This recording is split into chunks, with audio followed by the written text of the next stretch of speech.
Hi, I'm Guy, Hi, I'm Troy, Hi, I'm Alex. and this is Geektank. your open list sized podcast.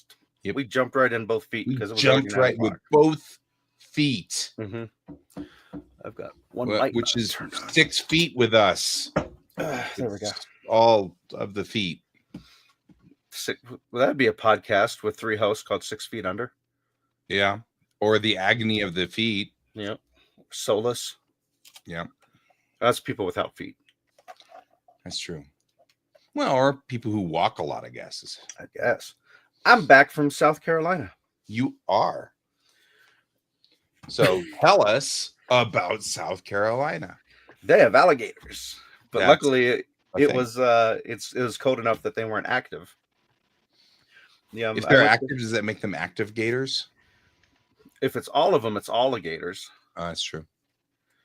But I went there for a crokinole tournament, and crokinole being a Canadian dexterity game, which you can go look that up if you can figure out how to spell it. Just post a link, dude. All right, It's spelled in Canadian. which is eerily similar to English. Yeah, I went there for a tournament. Interned. That's board games. There we go. Let's do the Wikipedia because Wikipedia is great. Blam. Oh, paste. For those of you who are wondering what crokinole is, you can go to Wikipedia and find it. We just posted it Hello, everywhere. Bob. Hello, Brent. But yeah, a couple of years ago, a fella here in Denver named Justin Morgan started the Denver Crokinole Club, which is supported by Tracy Boards. A guy named Jeremy Tracy makes crokinole boards up in Canada. Pretty big name in the circuit of what crokinole is. It started to get more popular in tournaments, like going off like in the mid 90s, 1990s, I think it was. I didn't hear about it until like 2010, 2015, somewhere in that area. But I love the game. I think it's great. Went to a tournament because the fellow who started the Denver Crokinole Club was looking for a partner to go with and play in paired play. You can either play one-on-one, 1-versus-1, or you can play as teams where you sit opposite of your teammate and your opponents are to your left and your right, and you alternate taking shots. Not shots like alcohol, but shots in the game. And he wanted a partner to go with him, and I'm like, sure, I'll go do that. And we practiced for like a month, like really zeroing in on our skills that we needed for that. I had no idea what my competition was going to be when I got there, so I had no idea how well I was going to do. When I got there, I found out that like 3 of the like best players out there in the world was at this thing in South Carolina. The guy who makes many of the crokinole boards, Jeremy Tracy, was there. That's the guy who made the board that I have currently sitting in my living room that I practice on. So that's like, I'm going to go to a sword fighting competition. Oh, look, Hattori Hanzo is here. That's going to be dueling with me. He made the sword I've been using to practice with. I'm probably not going to win. But he was there. Although he's really awesome and very good at the game, there are people who are better than him. One of the highest ranking crokinole players, Andrew Hutchins, was there and was his partner for paired play. So I'm facing 2 masters of the game. Master of the game. Okay. And 3 of them that represent the Canadian Crokinole Club were down here.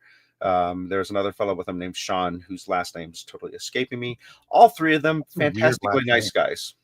I know. Yeah. It's a Canadian name, so it's going to be weird like that. But yeah, I mean, unlike Magic the Gathering, I didn't run into a single jerk in that competition. Everybody treated each other with respect. They didn't try to trick you by like answering questions wrong, that kind of thing. And anytime you needed help, if it was not help that's going to help you beat them in that moment, but like, hey, in this situation, if you're not playing against them in the tournament and you set up something, what would you do? Most people were really helpful about explaining, their philosophies and strategies in the game. But yeah, I played in single play and I played in doubles play. The single play I knew I wasn't going to do great at because there was a lot of competition and there are a lot of really good players. But the feather in my cap I take from that is I did manage to win 2 of the 4 games that I played against Jeremy Tracy, who was an excellent player. and he was complimenting me on a lot of my thought processes, on my strategies that I was using in the game, and my shots and that. And he's either an extremely good actor or he was very sincere about his compliments and that, and was not, throwing the game to make me feel better, because Right. every point matters in that game. You wouldn't waste a point just to help somebody feel better, because you add all those points up at the end to see where you get. Right. But yeah, fantastic player. In the doubles play, it was a roller coaster ride, because my partner and I didn't think we had made it into the semifinals, because you play the preliminary where it's everybody's playing, and then they take the top half of those to move into the semifinals, and then the top 4 of them move into the final play. And so we squeaked in spot 15 out of 16 spots to get into the semifinals, and 3 of the teams that we played against smoked us. Out of all 4 games, we didn't win any. So it was 0-6 kind of thing. Or I'm sorry, 0-8, because it's 2 points per game. Evening Forest. And so we figured, we're not going to necessarily get very far in the semifinals. And it turned out one of the teams that had totally destroyed us was our first team we had to play against in the semifinals. And I'm like, all right, that was a good run. Let's go ahead and play and have some fun. And somehow we managed to beat them. And I had a theory that because they beat us so bad the first time, I think they underestimated us. Mm-hmm. And we were kind of having a bad game that first time. And we did switch gears slightly differently. We played way more defensively against them, which I think really threw them off. And so we were able to beat them and make it through to the next round or next game. Once again, coming up against a team that totally destroyed us. We beat them. And then we came up against the dream team of the 2 Canadians, and we're like, well, we're most likely not going to beat them. And we were right. So we didn't win against them. But we went from 30th place at the start of the whole thing to 15th place to squeak into the semifinals, and then to 4th place out of the whole thing. Nice. So we didn't win, but no, in my opinion, really good. Yeah. we won, and that was my very first big tournament that I had gone to. So it was a lot of fun. It was in the middle of nowhere. I posted pictures on Facebook. If you're friended with me on Facebook, you could probably see those. It was like alligator country, and no Ubers or Lyfts went out to where it was. It was on private property in this huge open area owned by the company BP, British Petroleum, because one of the folks that was hosting it works for them, and it was I wouldn't say resort. It wasn't quite a cabin. It was nicer than a cabin, but it wasn't like a resort, like a luxury resort type place either. But it was a really nice place in itself, a camping ground. They let the employees use that as they want, which it's a cool perk. That is a cool perk. But yeah, it was a blast. It was a lot of fun. I had way more fun at that than I think I've had at any Magic the Gathering tournament. And I've had fun at Magic the Gathering tournaments. Sure, they're not bad. It's just, but yeah, it was fun. It was cool. I'm back. I survived. My fun experience in coming back is my flight was delayed enough that my connection wasn't going to be made. So they bumped me to the next flight in the morning. And I'm like, oh, okay. I'm going to have to wait till 6:30 in the morning on Monday to come back instead of getting back here at midnight last night, which is what I expected. I asked them if they were going to put me up at a hotel, and they gave me a voucher for a hotel. I looked at the thing, and since my flight was at 6:30 and they want you at the airport 2 hours before the flight, I'd have to be there at 4:30. Timing was going to put me at the hotel about midnight. And I'm like, I don't know if it's even worth doing this. I looked up reviews on the hotel, and it just had 1-star after 1-star review of how crappy it was and how unreliable the shuttle of the hotel was. I'm like, I could foresee in my future not making it back in time for my plane if I go through with this hotel thing. So I reenacted a movie which I've not seen, which is the Tom Hanks movie where he lives at an airport. So right, you just slept on the chairs somewhere. Yeah, and I activated my frugal powers. There was a 7-Eleven in the airport, and they had an entire Supreme pizza for half off. Nice. So I got a $6 pizza and a $2 Coke, cheapest airport meal I've ever had. That is true, actually. Yeah. Yeah. That's normally it's $10 to get like a slice of pizza when you're at an airport. Yeah. So but that was my adventures. I will say that Friday night when because Friday was opening ceremonies and kind of fun stuff at the tournament, and Saturday was the actual tournament. I called in to check with Tara to see how things were going, and she's like, "Can you believe what's going on?" I'm like, "I don't know what you're talking about. Have you seen the news? No. Good. Don't watch the news. What? Yep. Are we at war? No, it's not that, but you're going to be severely distracted at the tournament tomorrow if you know what's going on." So I stayed off of Facebook. I stayed away from the news. We got one of the guys who was also a player, since we couldn't really get an Uber thing, volunteered to drive us and pick us up from the hotel. He and my partner were like, "Can you believe what's going on?" And I'm like, "Don't say anything else. My wife said not to hear anything about this, so I don't want to know until Sunday." That's probably better that way. I actually didn't, because I worked all weekend. Same thing. I ended up not catching up on any of that stuff. It's better that way. But yeah, coming into tonight, I'm like, man, I really don't want to talk about this stuff. And yeah, we're not going to talk about it. We're going to skip it. No, for all of our sanity, we're going to all just. We have to start a separate podcast just to vent all this stuff out. So anyway, I did get to catch up with a friend I hadn't seen in like 30 plus years, which was also kind of cool because they live in nearish North Carolina and kind of that type of thing. Someone I've known since like early high school.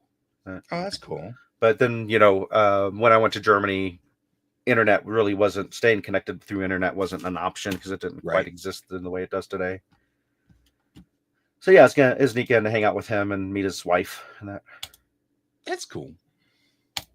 Yeah, actually, last month I went to lunch with a buddy of mine who goes all the way back to junior high, and it's the same thing she was saying to me. She was like, you're I've known you the longest in my life, save my sister, sort of thing. And it was kind of like,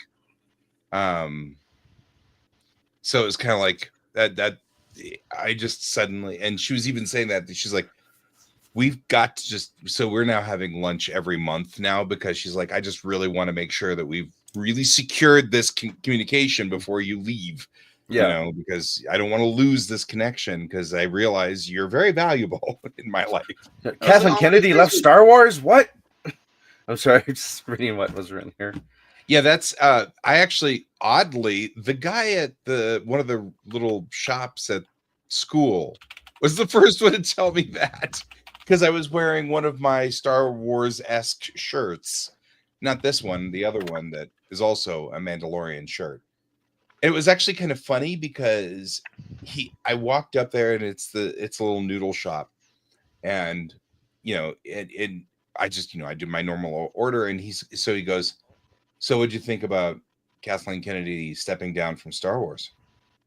And it was just completely out of left field. And so I was like trying to think, because I got my satchel over my shoulder. So I was like, do I have any pins on my satchel that are Star Wars-esque? Mm-hmm. Because everything I usually have is Star Trek. So I was like, that's such a specific statement. And it like took me totally aback, because I didn't realize I was wearing a Mandalorian shirt at the time. And so I haven't heard of this, and there's like already there's different things. One person saying she's stepping down, another person saying she was fired. This is all over the place. Another person saying she was planning on leaving last year but just didn't leave yet. So Kathleen Kennedy has the same thing going as Alex Kurtzman, which is the Star Wars people that don't like what's going on with Star Wars pin that on Kathleen Kennedy. It's the same thing with what's happening with Star Trek. The people who do not like the new Trek pin it on Alex Kurtzman because they're the showrunners. I don't have an opinion on Kathleen Kennedy.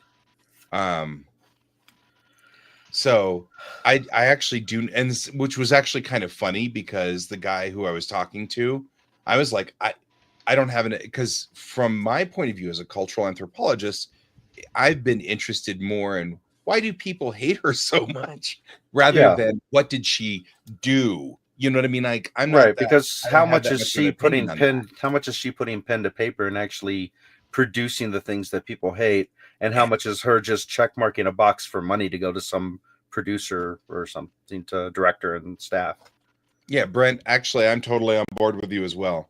Well, but that's the way I feel about all of these. There are some parts of Star Wars that I like and some parts of Star Wars that I didn't particularly care for. And it's okay, but I don't hate any part of Star Wars. There's just aspects of Star Wars that I'm like, well, okay, that was whatever. And when it comes to Star Trek, there's only one thing I hate and I won't ever watch again, and it's the movie that shall not be named. And I'm mad because of the guy that passed away, and now I feel really I feel bad. Well, okay, so Bob Orkey was one of the people in Bad Robot who had been putting together the new Star Trek films that are out there, the 2009 Into Darkness and then Star Trek Beyond. All three of those were J.J. Abrams' shop.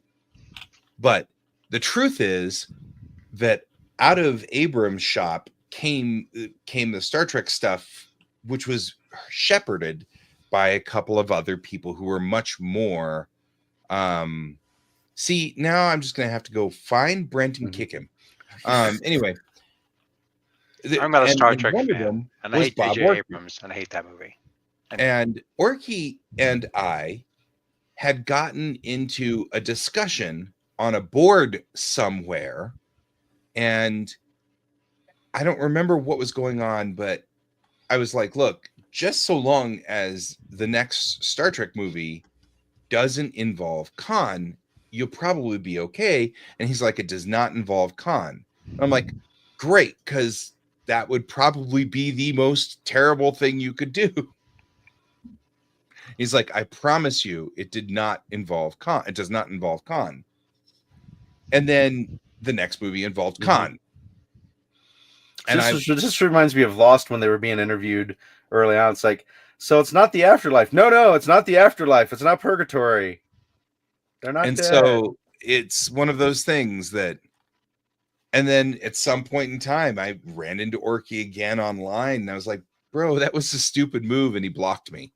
And I was like, okay, whatever. Yeah. You know what I mean? I'm like, except that, and so that's part of the reason why I absolutely hate that movie, was because I actually got into like an online discussion with Bob Orkey, and he was just a jerk about the whole thing and outright lied to me. You know what I mean? Like he bold-faced outright lied to me, and I was like, okay, except nobody likes that movie because it had Khan in it. Moreover, by making it Benedict Cumberbatch, they whitewashed the character. Which has anybody watched Star Trek? I mean, that's not something that normally Star Trek does. Like, whitewashing is not a thing that you normally get out of Star Trek. This is J.J. Abrams, baby. I know, I'm Maverick. Like, bro, rebel. I guess you're right. I mean, shitty right. filmmaker. Doing whitewashing in Star Trek is definitely rebellious. I will say. It's like J.J. Abrams has no respect for the source material of anything he ever, like any other universe he works in. No way. I could never have told that. I couldn't tell ever. But, well, and honestly, 09 and beyond are okay. I don't mind them. They're fine. I don't have any problem with it. Well, this is, yeah, but this was before that. I think that's actually what I saw Brent saying. It's not Khan, but then show it in a trailer that it is Khan. Yeah. That's what happened. Is I had been getting into that discussion with Orkey about it, and then the trailer came out, and it was clearly Khan. You know, because the first trailers they were being cagey about it, right? And so we were all speculating that it was Can you go to lunch with me? Oh, right. But they were being cagey about it, so I wasn't that upset about it because I was like, okay, because it's probably Gary Mitchell, which is what they should have done. If you're going to bring back and resurrect an old villain and they're going to be super powerful, Gary Mitchell would have been a good choice. And for all my MST3K fans out there, Mitchell. All right. So anyway, that's So, but I don't pin that. I've never pinned that on Kurtzman. I pinned that one on Orky, who So just then, passed away, and now I feel bad about it because I'm like, he Whoa, passed okay. away, and I'm like, oh, so what? He couldn't handle it.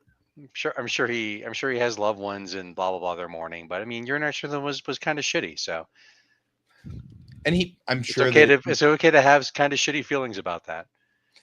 Thank you.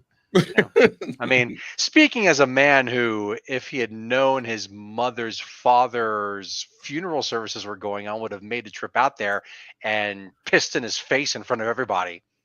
You know, You're just saying. I'm just saying. You're just saying. But no. So wait, I'm sorry, I forget the titles of the movies. So you said which ones aren't bad? What happens in those ones? The con one's bad. Which one's that one named? That's the middle one, Into Darkness. Into Darkness. Yeah, Okay. that one's. I remember not, when it came out. And Alex, you hate that one. I hate. I that also one. hate that one. Yeah, we were But talking I never about saw it. the follow up one. But the first one, was that one named? It was something. Oh, it was just called Star Trek. So we usually Okay. call it Trek 09 or Star Trek 09. Got it. Yeah, It I hate came out that in movie. Too. It's 2009. terrible.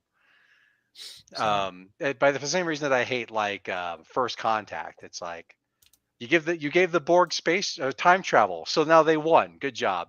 Right. And so the same with like, oh, this Romulan mining ship has been sent back to the past. Okay, cool. It destroys planets. Sweet. That's not a Good one. mining ship. I guess the Romulan guys are like, he's not going to go to Romulus and be like, hey, let's mass produce this future tech and really fuck some shit up, because that's something the Romulans would never fucking do. You goddamn break.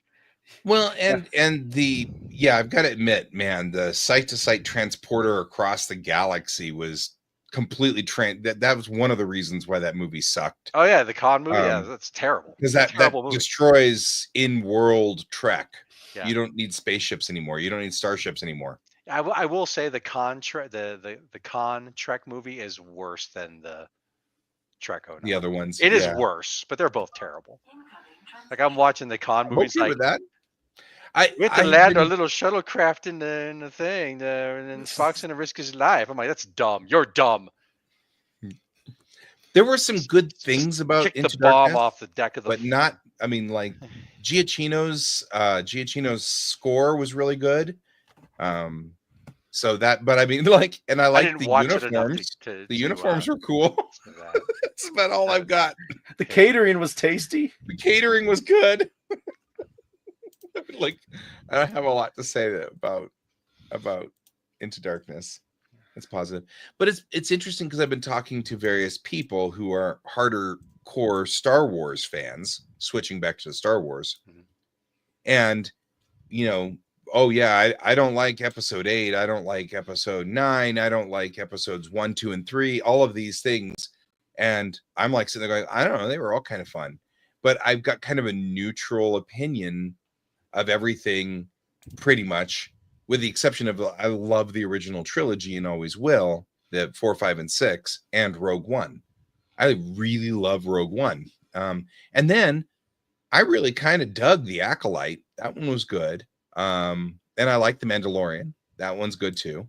And I was okay with a couple of the other ones. And I just recently watched Andor. I've heard good things about Andor. It was fine. It was just fine. It's fascinating and really interesting Star Wars and very for adults. engaging. But I was expecting to really love it.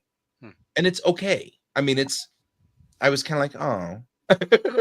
Yeah. But I was disappointed in that I was okay with it. Not it fits in the other Star Wars of okay, instead of it's my favorite, which is what I was hoping for. And I just wonder if I just didn't get enough of the undertow of it, because a lot of people talk about Andor. Huh? Subtext? Is that the word you're looking for? Okay. So, well, no, because there's a lot of political moving along in Andor. Yeah. One of the things that I've heard a lot of people say is that if you are having a problem with Skeleton Crew, that was designed because Skeleton Crew is effectively Star Wars Goonies, and it's designed to be for kids. Yeah. And so their comment is, if you're having a problem with Skeleton Crew, go watch Andor. That's the one that was designed for adults. Mhm. So the idea being that Skeleton Crew and Andor are sort of diametric opposites in that manner. I At least actually for enjoy the Skeleton audience Crew they're as well. looking for.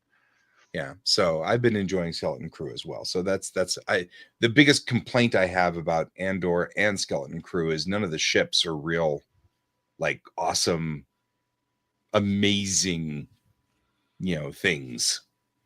So I did get to see a black and white X-wing in Andor. That was pretty cool. So it's like a gray X-wing with black trim, and I was like, okay, now that one's kind of cool. And it's the old classic, because Andor takes place at about the same time as Rogue One, obviously just before Rogue One is the idea. So it takes place contemporarily with episodes 4, 5, and 6. So seeing the black trimmed X-wings, I was like, okay, that's kind of those are kind of cool. Wait, wasn't Princess Leia's planet Andor?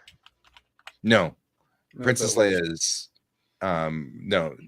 Andor is the name of the main character. Oh, okay. Played by Diego Luna. Okay. No, hers was Alderaan. Alderaan, that's right. That's With been a 2 minute. A's. 3 A's. Yeah. No, yeah, I liked Acolyte. I thought it was cool. Yeah. I liked Acolyte a lot. I thought they were headed somewhere. Yeah, but we talked about that and how it was expensive to make. Lots of people didn't watch it and all that. I thought it was interesting. By the way, the main actor that I haven't seen it yet, but the main actor is the star of Squid Games. Okay. And he was also in a really cool zombie film called Train to Busan. So cool. Just throwing that out there because the main character, Korean fella. Who's you're talking of the disciple, not disciple. What was it called? Acolyte. The Acolyte. Oh, okay. So not the main character. Still thinking. The main character the main character is a girl, is a female. Okay, so the master of the main character, maybe I don't know. Okay, I haven't seen it. Okay. So let me real quickly address Brent's statement. Poe's X-wing in episode 7 was pretty cool because it was black with orange trim. This was a normal X-wing, so white, but with black trim. So all of the red stripes on the classic Luke Skywalker X-wing are black. So that was what was cool about it. I just thought that was neat looking. That's all. Nothing big. I've seen red, I've seen blue on X-wings. I haven't seen black yet. I just thought it was nifty. That's all. Yeah. And mentioning episode 7, that's actually probably my favorite thing I've ever seen that Abrams has done. That's because in many ways he like subverted some of the expectations, or like he flipped on its head like certain things that happened in the previous movies, and it's like, oh, that's a nice little flip there. Okay, cool. Yeah. I personally think his editing team and production team probably had more to do with that than he did, because he's a fucking hack. So, a lot of bile for Abrams. Okay. Your problem is that you don't speak your mind. Just saying. No, how do you really feel? Terrible. No, the same thing was said about Lucas with Empire, that it was his at time wife and people who made that film so great. Right. That's just a style. I mean, kind of some weird hallmarks. It's not one I particularly like. It can be distracting, but it's not a big deal. Yeah. Was it Honest Trailers that did the review of the Star Trek film that said it was his trailer or his demo reel to get hired for Star Wars? Yeah, totally. And did we talk about the new Captain America movie at all? I haven't seen it. I have seen it. I've got a couple thoughts on it. But yeah, I mean, we should probably do our sponsor thing. That would require me pushing buttons. Push the button, Troy. Press the button. And say that Geektank is sponsored by Kieran Games, Geekway Homes, The Massage Wizard, and your mom. By the way, as I mentioned earlier, talking again, hang out with a friend of mine that I hadn't seen in a long time. There was a slight moment of awkwardness that I'm sure he didn't realize was a slight moment of awkwardness. It was only from my perspective, because we were talking about our pasts, And in the thing I was mentioning, I said my mom, and I paused for the appropriate amount of time for him to respond, your mom, and and I've realized he doesn't know the joke. And then Right. continued on from that point on. And it was such a weird feeling of like, oh, I can't, okay. But yeah, it's so I injected your voice in my head, Guy, at that moment, so that way you could say There it. you go. So at least it fit If it, appropriate. if it. Oh, so rounding it back to the Kurokino thing and your mom and zingers and stuff. Probably the greatest prize that I won at the Kurokino thing is not a prize that was intended and nobody actually gave me anything, but I fed off of the laughter of the audience. They were running a raffle for a Kurokino board that was there. And the guest of honor, Jeremy Tracy, was asked to come up and draw the ticket for the board. And he said, well, I hate doing these things because it always ends up with one person liking me. And he left a pause where you could tell he was then going to say something like, then everyone else hates me. But before he could say anything, because of my comedic timing and initiative roll, I went, that's one more than now. And everybody burst out laughing. And he did the appropriate stare at me, and I stared at him, and then moved on. And so I was super happy with that feather in my cap of causing everyone to burst out laughing. Don't leave an opening. Yeah. I'll take it. Mm-hmm. So That's what she said. That's what she said. So is it the stuff you want to talk about with the new Captain America movie? Is it non-spoilery? Oh, yeah, I suppose. I mean, like, I'm not. I'm familiar with up to the point of it, like as in I'm familiar with the new Captain America and familiar with the change of the shield, so to speak. yeah, the Lore passing on and pieces. everything. Yeah, But you haven't seen it yet, right? I have not seen it, but I mean I'm Me familiar. neither. I'm so I mean like you don't have to explain that part, I guess. Yeah, I've seen Well- Falcon and Winter Yeah, Soldier. Falcon. right. Yeah, I haven't watched the TV series. The friend of mine that I went and saw it with, he has, and I was like talking about a few things. I was like, oh, I wish there's more, some of this, more of that. I said, oh, that's go catch the series. That a lot more stuff will be in there. And I was thinking about like, what did I not like about the movie? And on tone, it honestly seems, and okay, spoiler alert from the movie posters, etc. It seems more like a Hulk movie than it does a Captain America movie. I've heard that a couple There's of some times Captain too. America stuff, and Captain America is obviously there, but it seems like more like it should have been Hulk, and like Mhm. Hulk wasn't there. And like maybe Hulk wasn't there because Hulk's on vacation.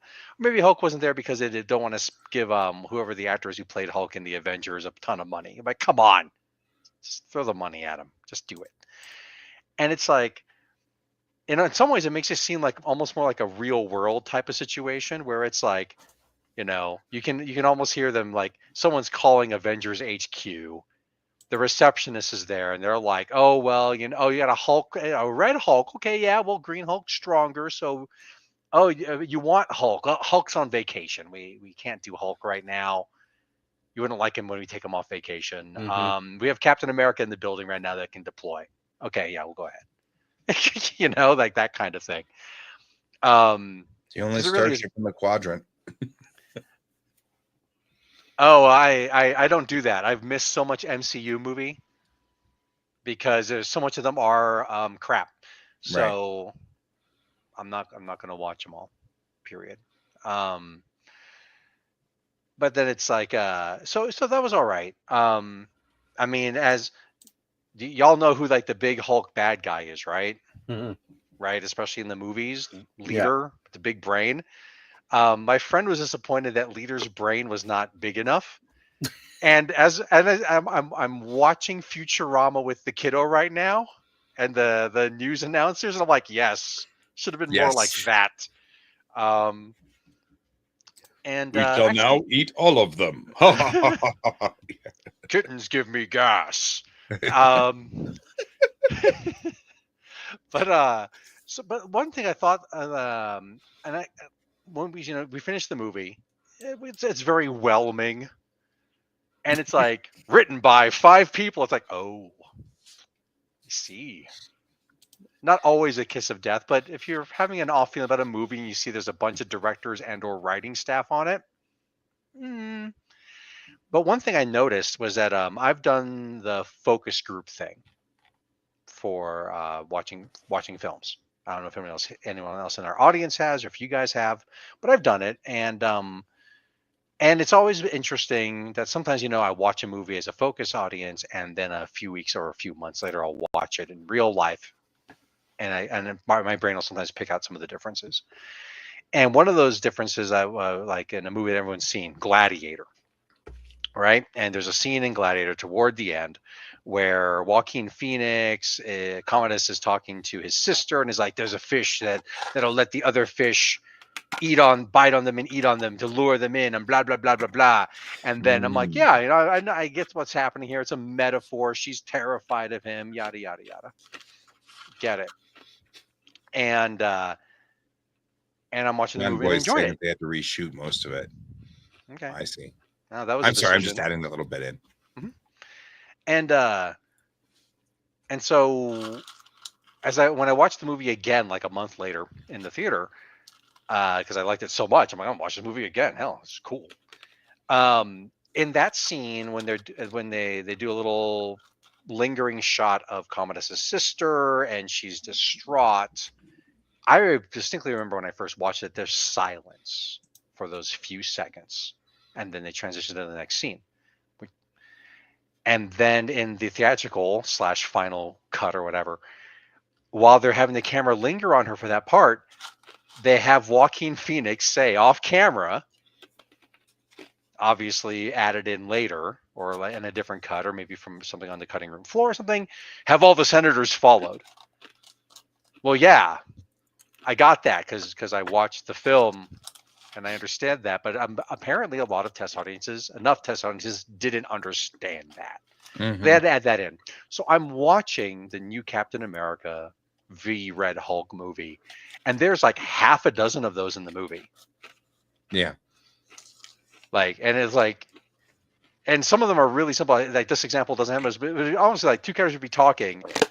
I'm gonna get a taco, and leaves, and like talking to somebody, leaves, camera stays on the person. I'm gonna get a taco from off camera, and the next scene is like at the taco truck, and it's like, really? You really do not trust your audience, and fair, I suppose.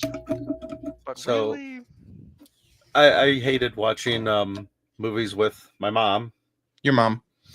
Because every 5 to 10 minutes, who's that? What are they doing? Are they doing a thing? It's like, just wait. They'll explain it at some point. You don't have to know these things right now. You can make guesses in your mind. We don't have to discuss it at this moment. It's a new character. You haven't seen him yet. No.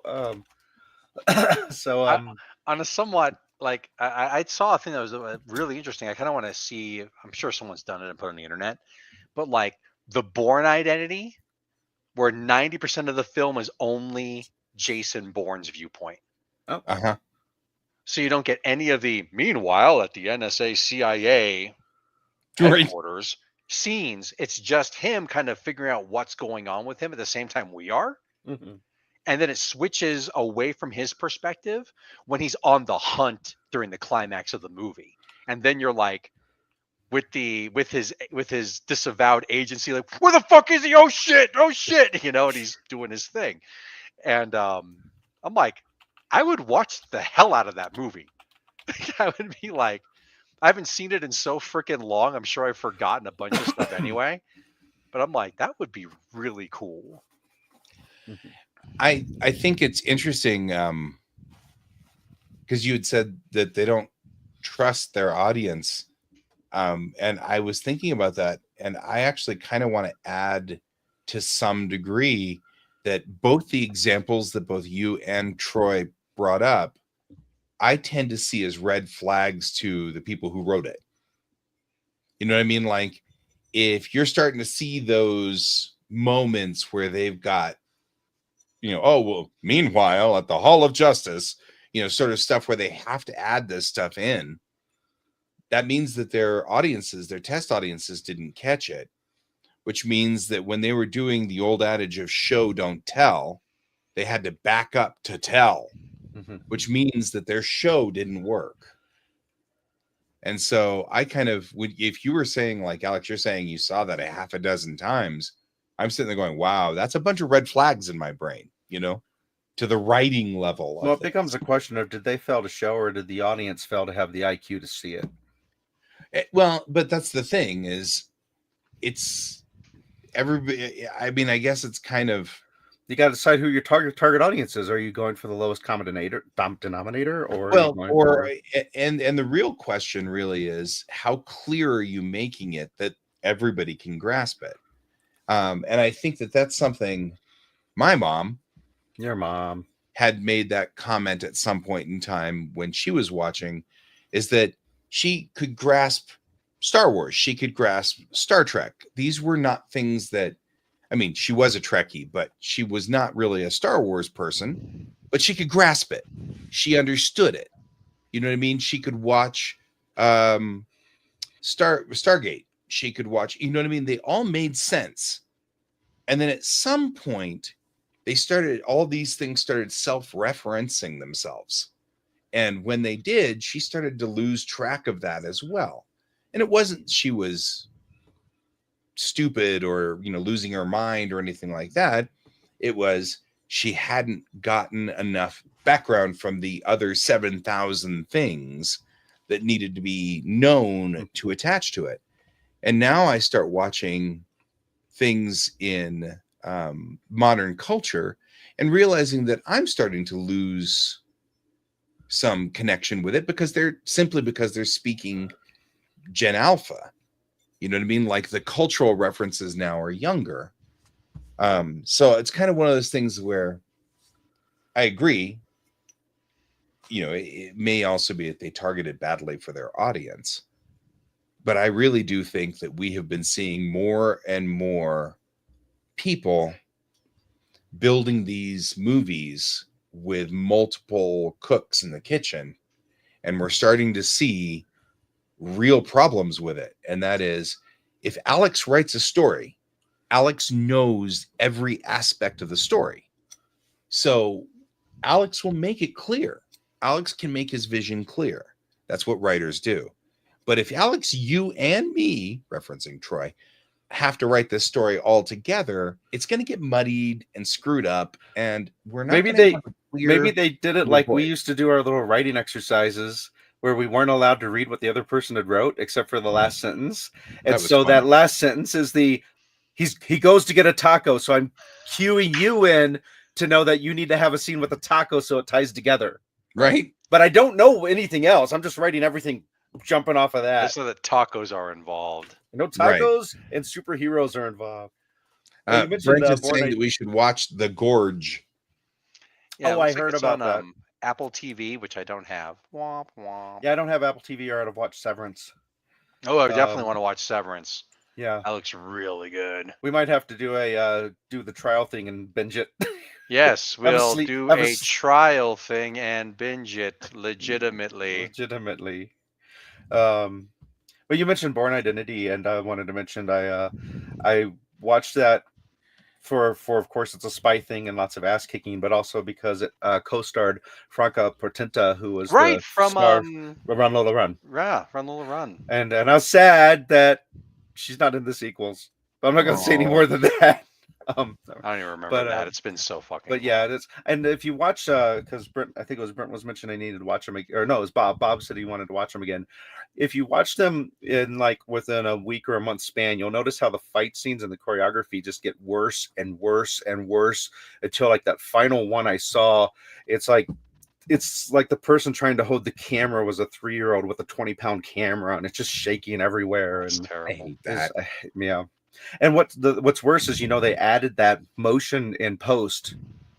Oh, that's even worse. That they took a fight scene and just added that to it. That's funny, because I do dive into things that I really enjoy, and so I did watch the commentary for Logan. And so in the scene where they're at the casino hotel and Mhm. Professor X is in a seizure and they're coming at him and stuff, and then they do all that filming, apparently they shook the hell out of their cameras. They like had them swinging around and shaking them and shaking them and shaking them and shaking them, and like doing the whole thing, And and then they ran it through a steadying program to give it that weird shuddering effect as they're going through, and Logan's killing this one guy and using his claws to get support himself as he goes down the hall and everything.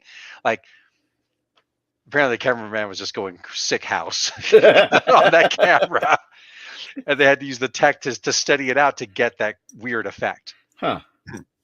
Because it still couldn't take all the shake out. Right. That's kind of interesting. Yeah. I wonder if that's how there's an effect in It, the remake, that was kind of a similar effect, and I wonder if they'd use the same technique for that. Perhaps. So Gosh. I'm not adding. Well, okay. In the spirit of geekdom, doesn't have to be necessarily sci-fi. The show that I have started watching is the Makanai. It's cooking for the Maiko house. And so it's an interesting contemporary show on Netflix about two girls who moved to Kyoto to work with the geisha house. And it's like an inside view of how geisha houses work. We started in class, I'm taking anthropology of Japan. We started talking about the kind of wild and woolly history of geisha, because geisha are these artisans in Japan, but during the post-World War II, the Americans had kind of misinterpreted them as prostitutes. And so it's been kind of Japan's been struggling to clear that image of what they are. And so this show is a Japanese drama. It's in Japanese, but it's fascinating because it's an adorable, fluffy, very lighthearted, nothing serious, but you get to see sort of how a geisha house works in Kyoto. So I'm enjoying it. I'm just adding that in the spirit of it's geeky, but not necessarily sci-fi. So Neither's Born Identity. Yeah. Born Identity. No. Yeah. So if I were to get the job of running all of Star Wars, man, I'd make a lot of people mad. I know. I keep thinking that too. If I were running Star Trek, they'd be ticked at me too. Although when I did do my own Star Trek stories, I did get an awful lot of people who said, you really do understand the spirit of Star Trek, unlike that Alex Kurtzman guy. And I'm like, okay, thanks. You're like, I don't have a problem with Alex Kurtzman, so you're like, that's not the flex you think it is. But okay. I mean, so apparently I appeal to the old school Trekkies with Tamerlan. There's that. So anyway. Yeah. Cool. I don't think it doesn't matter. Doesn't matter who does it. People are gonna hate. Yeah. Yep. Well, I keep saying that every time. I remember hating Next Gen. I remember thinking they completely ruined Star Trek with Next Gen. I remember hating Deep Space Nine, thinking that it was a clone of Babylon 5 and not a good clone of Babylon 5. That's really funny because like out of our friends, I'm like the friend who's like, why are you still watching this shitty show for? Whenever they put a B5, I'm like, this show sucks. Yeah. Well, and Babylon 5 had a lot of stuff that we wished DS9 had gone into, and then they did. But they didn't do it until the Dominion War, which didn't start until 4th season. Mm-hmm. So you had to be 4 years into DS9 before it started doing the stuff that we wanted them to do. Yeah, no, Um, I think the reason why I really dislike B5 is because I haven't sat down and watched it, and it's the same thing with Buffy. I have apparently watched the 5 worst episodes of Buffy yeah, with y'all, and been like, "Why the fuck are you watching this?" yeah. And you're like, "It's usually better." I'm like, bye.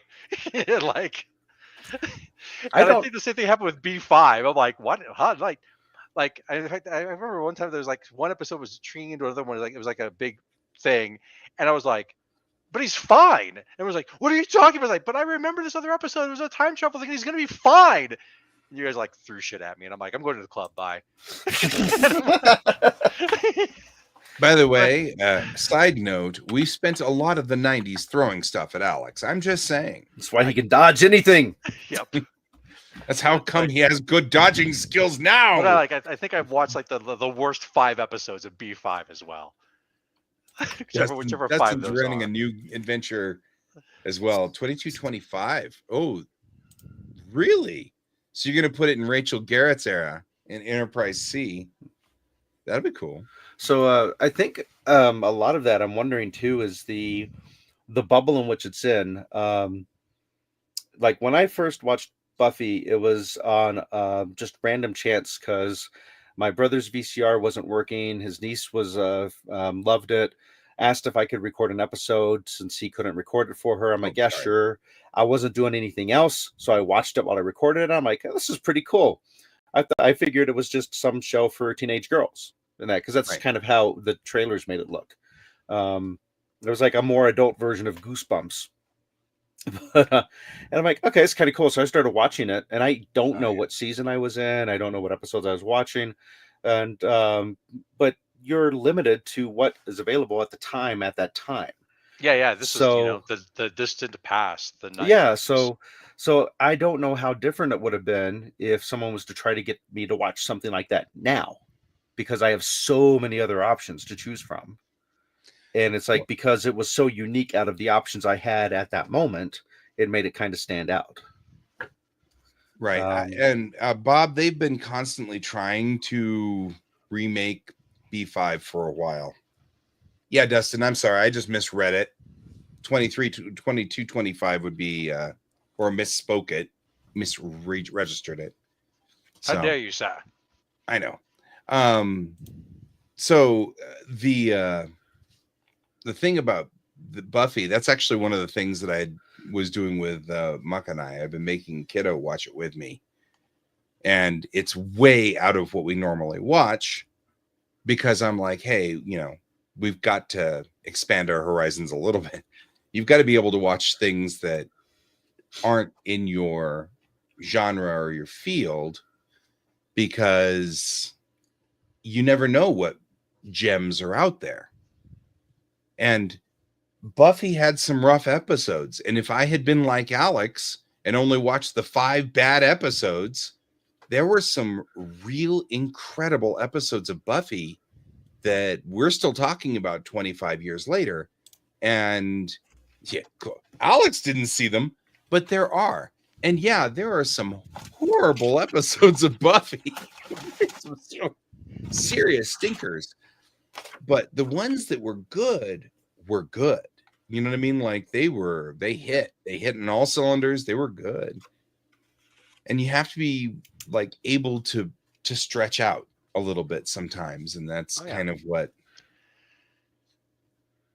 So on the comments, looks like you might be getting picked to beta test a Yeah, I know. adventure. I'm noticing that the Dustin's hedging into that one. Yeah, I'm no. in, but I have to draw my character. That's a requirement. No hands. When I always say that because everybody's like, "Of course you're going to draw your character. Why wouldn't you do that?" I don't know. No Now, hands. this game, everyone draws everybody else's character. I made a stick I figure like of drawing you. my character. Oof, that'd be rough. So, What was I thinking? I don't remember. I did go check out the Black and Red's new location. That's pretty cool. We're still settling into it. I know, local news for local people. Yep. It was cool. Yeah, Guy and I went. It was definitely Yeah, I was great to see them there. Yeah, I was Yeah. happy to see that in their little trade paperback kind of marquee section, they had like Punisher's not Born Again, Return to Big Empty, something like that. But they also had Lucifer Book 1, Transmet Book 1. I'm like, yes, yes, so good. Sam. That's a good question, Dustin. There are a lot of people who have theories about what the uniforms look like between Enterprise and Strange New Worlds. Right. It's one of the Have reasons you all, why Discovery has the dark uniforms is because it's sort of trying to make an homage to that. Sorry. No, I was wondering. One thing that my wife and I have been watching. We're almost to the end. Speaking of non sci-fi fantasy stuff, is that we're on the final season of Better Call Saul, Mm-hmm.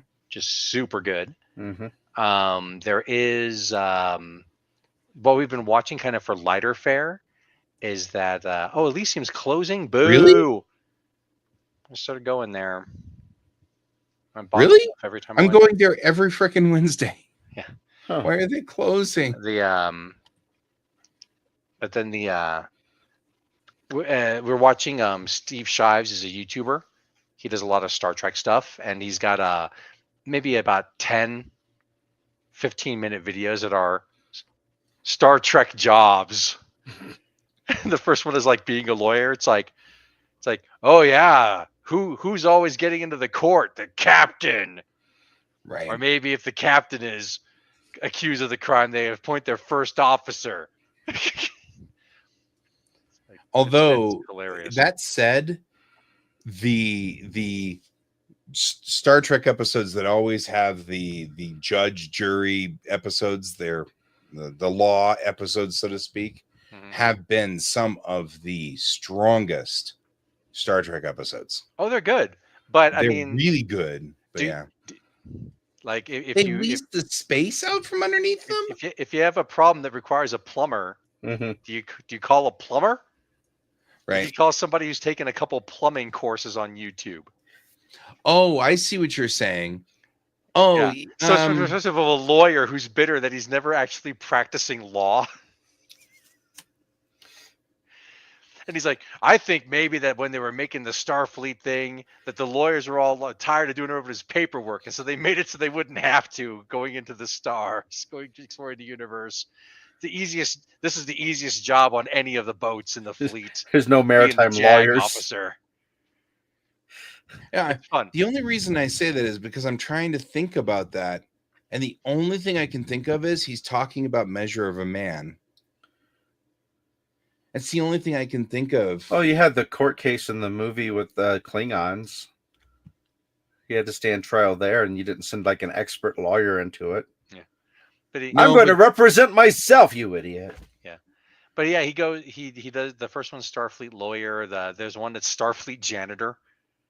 Oh, yeah. There's one that's like Starfleet, and they all take place in different eras of Starfleet. Like the Starfleet Union rep is like maybe 80 years after first contact. And it's great. Yeah. It's I mean, all of those things, I've always thought about that. We have seen a couple of people who were intentional or whose job it was apparently to clean stuff a couple of times. So there are people out there, but I think the ongoing concept is that they assign the ratings to it, Oh, welcome to Starfleet. You're a lowly rating. Here's a vacuum cleaner. That's like the union rep one has a lot of good stuff to say about unions, but it also has like the final thing is like, well, what can we do? Like they're going on, and then it's like, I just got a promotion. It goes Starfleet strike officer, and he's talking like, well, it's not my job to say when the strike is going to be over, And he says, well, I mean, it's really up to the brass, and what they're going to be doing, and what kind of deal they bring to the table. Or, I guess we could transition from us to a society that and completely change the economy where there's no money, everyone's needs are met, and everyone can pursue their hopes and dreams. Yeah, right. Roll credits.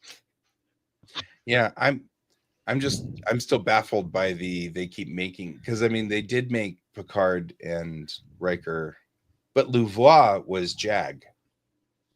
So Captain Louvois, she was a Jag. So like that was the thing.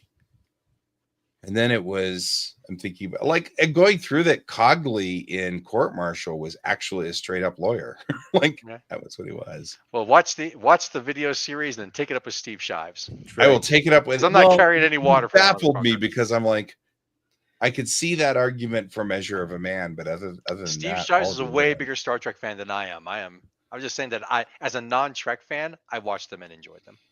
Oh, and to not, and I'm sure if he's a Trek fan, he's got a reason. Like it's not like I watched one episode of Star Trek and this is my opinion on the whole thing.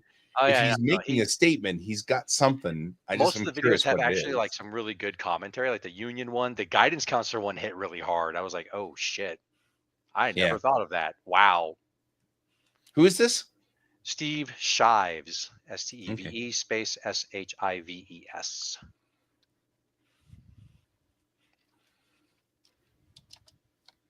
Oh, I And see him now. yeah, like in one of the videos I don't watch a lot of his Star Trek content because I'm not a Star Trek fan, but one of them he had a couple of videos. One of them was sort of like some movie had been changed or some series had been changed or canceled because of like input from super fans. And he's like, why would you listen to the super fans? They hate anything you do. Quote unquote. They will hate anything you do. They will nitpick it to death. They'll be glad when you're gone, and then they might sing your praises, 2 or 3 showrunners later. And he has a good 10-20 minute video about that. And then he follows it up with like a 10-minute video of just like these god awful Star Trek storyline ideas. I'm like, I'm not a huge Star Trek fan, but I do know stories, and wow, they're really bad. It's like making the point of this is what a super fan would want. This is what you say the super fans want. That's what they're telling you they Good night, want. Bob. This is what they come Hi, down Bob. to. Yep, we're Hi, past Bob. 10 o'clock. Yeah, it is 10:03. Yeah, it's But time yeah, for it's kinda. like, terrible, just terrible. But yeah, it's a thing. I Well, get it. I get it. We've ran the whole gamut of everything. At least this time. Mhm. But alas, a lack of something. The weather has been very strange today, so that's the reason we must stop our show right now. I'm just saying. And it's 10:03. And it's 10:03, which means that's all the time we have for today. Until next week, thank you for joining us, everybody. It's good to see you all. And as always, I am Guy. I am Troy. And I've been Alex. And this is Geek Tank.